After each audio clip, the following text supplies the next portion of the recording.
plenty of money in this country. It's just in the wrong hands. Farmer thinks they own Washington. Well, they don't own me. Cada votante. We got to have access for everyone. I've done it as a public office. Senator Klobuchar, I want to get you. If you did your homework on this issue, we need real solutions, not impossible promises. I will fight for you as hard as I fight for my own family. On January 20th, 2021, we'll say adios to Donald Trump.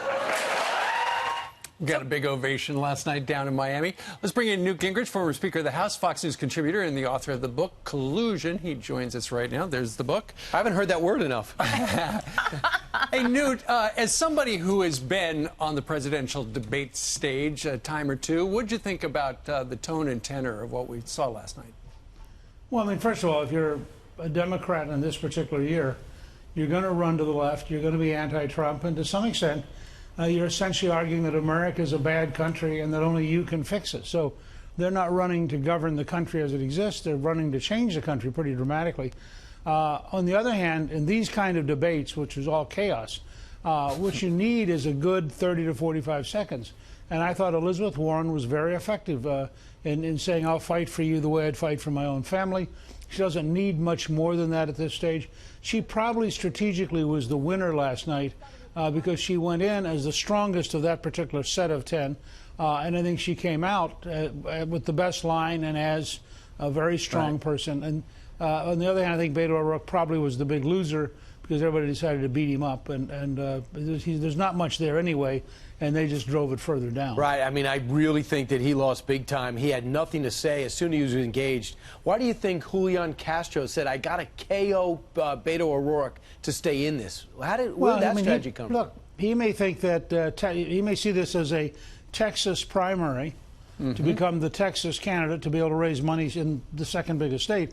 And then when he wins the Texas primary so he can raise the money, he can go on to play in the rest of the country. And that may be his reasoning.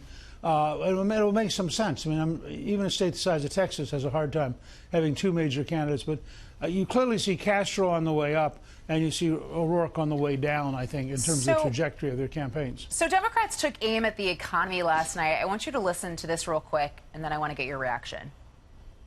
Who is this economy really working for? When you've got an economy that does great for those with money and isn't doing great for everyone else, that is corruption, pure and simple.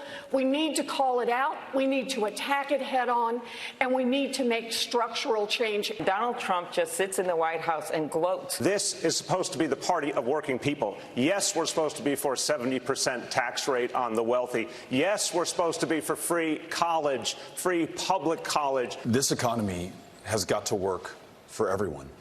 And right now, we know that it isn't. This is actually an economy that's hurting small businesses and not allowing them to compete. I thought they were talking about this country. Well, how big of a challenge is it for these candidates to run against what is a strong economy right now? Look, the Democratic Party is increasingly, in a way, an anti-American party. They want to change everything. What Booker just said about small business is just factually not true.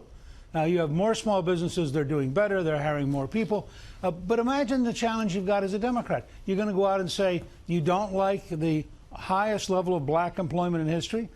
You don't like wages going up for blue-collar working. You don't like adding manufacturing jobs. So they have this problem that the Trump economy is actually working, and yet they think they've somehow got to attack it. And I think we're in much greater danger of Republicans on the health issue than we are on the economy issue. I'm perfectly happy for them to try to talk down the economy because most Americans, in fact, give Trump much better marks on the economy than they gave Obama. And most Americans realize that all these new jobs are a good thing. Got another night tonight, and we'll see what happens. If you're President Trump, do you feel better or worse about your chances? Well, if I'm President Trump, I don't pay any attention to all of this stuff. He tweeted last night. He tweeted it was boring. Yeah, I mean, none of these people are going to challenge Trump.